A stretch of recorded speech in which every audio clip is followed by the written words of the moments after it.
சங்கடத்தில் சவுக்கு சங்கர் மாட்டிக்கிட்டார் வசமாக. அவர் என்ன பண்ணார், சுப்ரீம் கோர்ட்டில் போய் எல்லாத்துக்கும் ஸ்டே வாங்கினார். இப்போ சுப்ரீம் கோர்ட்டில் மறுபடியும் இவங்க என்ன பண்ணான் தெரியுமா, 1 கோடி ரூபா வக்கீலை பிடிக்கிறான். சவுக்கு சங்கர் 1 கோடி ரூபா. காவேரி பிரச்சனைக்கு 1 கோடி ரூபா வக்கீலை பிடிக்க மாட்டான். தமிழ்நாட்டை பாதிக்கிற பிரச்சனைக்கு 1 கோடி ரூபாவில் பிடிக்க மாட்டான். செந்தில் பாலாஜிக்கு பிடிப்பான், பொன்முடிக்கு பிடிப்பான். இப்போ சவுக்கு சங்கருக்கு 1 கோடி ரூபா வாங்குகிற, ஒரு நாளைக்கு 1 கோடி ரூபா வாங்குகிற வழக்கறிஞரை பிடிச்சிட்டாங்க. பிடிச்சோன்னா அவர் வாதாடினார். அதில் என்ன சொல்கிறாங்க, அரசியல் தலைவரை விமர்சிக்கிறாங்க. அரசியல் தலைவரை விமர்சிக்காமல் எல்லாமே அயோக்கியத்தனம் பண்ணிங்கன்னா உங்களை விமர்சிக்காமல் என்ன பண்ணுவாங்க, நீதிபதிகளை விமர்சித்தாராம். அவர் அரசியல் தலைவர்களை விமர்சித்தார், நீதிபதிகளை விமர்சித்து அதுக்கப்புறமா வீடியோ போடுறாரு. வீடியோ போடாமல் வீட்டில் படுத்து தூங்குவாங்களா? நீங்கள் பண்ணுற அயோக்கியத்தனத்தில் வீடியோ போட்டால் தானே அது மக்களுக்கு தெரியும். ஆனால் அவர் என்ன பண்ணார், வீடியோலாம் ஒழுங்காக போட்டுக்கிட்டு அப்படியே இருந்திருக்கலாம். சவுக்கு சங்கரை பொறுத்தவரை அவர் மேலே வழக்கு போடும்போது அவர் பக்கம் ரொம்ப ஸ்ட்ராங்காக இருந்தது. அவர் ஒன்றும் பண்ண முடியாது அப்படிங்கிற நிலைமையில் இருந்தது. எல்லாம் பெண் போலீஸை போட்டேன்னு போட்டாங்க. பெண் போலீஸை இது பண்ணேன்னு இதாக பேசினார், அசிங்கமாக பேசினார், கஞ்சாவை பிடிச்சாங்க, இதெல்லாம் பண்ணாங்க. இப்போ சுப்ரீம் கோர்ட் என்ன சொல்லிட்டாங்க, எல்லா வழக்கையும் இந்த வழக்கெல்லாம் ரத்து செய்யணும்னு அவர் போட்டார் சவுக்கு சங்கர். அதுக்கு தான் 1 கோடி வக்கீலை கூட்டிகிட்டு வந்தது முடியாதுன்னாங்க. ஸோ உச்ச நீதிமன்றம் என்ன சொல்லிடுச்சுன்னா, எல்லா வழக்கையும் விசாரிங்க, கோயம்புத்தூரில் வச்சு விசாரிங்க அப்படின்னு சொல்லி ஆர்டர் போட்டாங்க. இப்போ மிக மிக வெகு சீக்கிரமாக கோயம்புத்தூரில் முடிச்சிடுவாங்க. ஏன்னு கேட்டிங்கன்னா சுப்ரீம் கோர்ட் ஆர்டர். கண்ணை மூடிக்கிட்டு டெய்லி கூட வைப்பான் விசாரணை. இதில் என்ன விசாரணை என்னன்னு கேட்டிங்கன்னா, சவுக்கு சங்கர் பக்கம் ரொம்ப ஸ்ட்ராங்காக இருந்தது.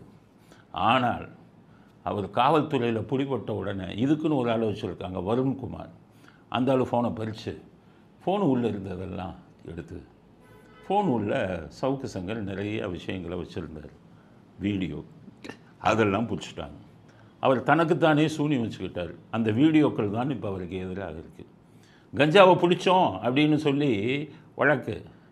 இவர் வீடியோவை தான் கஞ்சா குடிக்கிற மாதிரி ஒரு வீடியோவை அவர் ஃபோனில் வச்சுருக்காரு. அப்போ இந்த வீடியோ அந்த வழக்கில் மிக முக்கியமான ஆதாரமாக கருதப்படும். அப்போ பிரச்சனை. அதுக்கடுத்தது சில வீடியோக்கள்லாம் ஆபாச வீடியோக்கள், இவர் சம்மந்தப்பட்ட ஆபாச வீடியோக்கள்லாம் உள்ளே வச்சுருக்காருங்கிறது வந்த செய்தி. ஒரு சில வீடியோ என்கிட்ட காமிச்சாங்க, நெருங்கிய இதில் இருக்கிறவங்க. அதனால் இதெல்லாம் வச்சு பார்க்கும்போது அவர் வழக்குகள் அவருக்கு தண்டனை கிடைப்பதற்கு வாய்ப்பு அதிகம் இருக்குது. ஏன்னா கேரக்டர் ஆஃப் த அக்யூஸ்டுன்னு சட்டத்தில் ஒன்று உண்டு.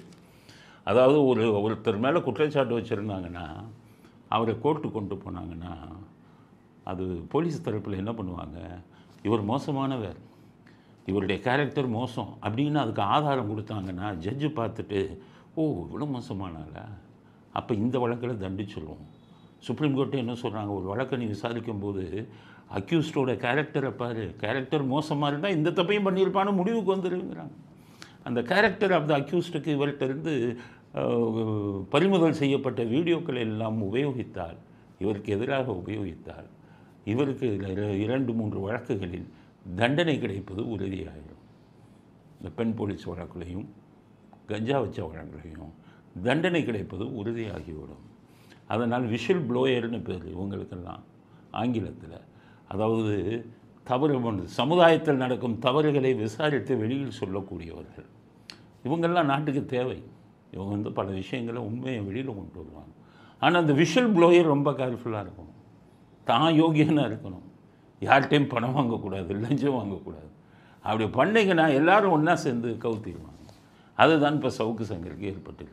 இவர் சொன்ன பல கருத்துக்களுக்கு அவர் நேர்மையாக இருந்திருந்தால் நிச்சயம் இன்னும் அவர் பெரிய இதுக்கு போயிருப்பார். மக்கள்கிட்ட நிறைய மக்கள் பார்க்குற மாதிரி அவர் ரீச் ஆகியிருப்பார். அதை அவரே கெடுத்து கொண்டார். அதனால் சவுக்கு சங்கரும் சங்கடத்தில் உள்ளார் அப்படிங்கிறது சட்ட விஷயத்தில் நம்ம இது சவுக்கு சங்கருக்கு எதிராகவோ அவருக்கு ஆதரவாகவோ போடப்பட்ட பதிவல்ல. சட்டம் என்ன சொல்கிறது சீமான் விஷயத்தில், சட்டம் என்ன சொல்கிறது சவுக்கு சங்கர் விஷயத்தில். அதற்காக இந்த 2 வழக்குகளிலையும் நம்முடைய கருத்துக்களை பதிவு செய்கிறோம்.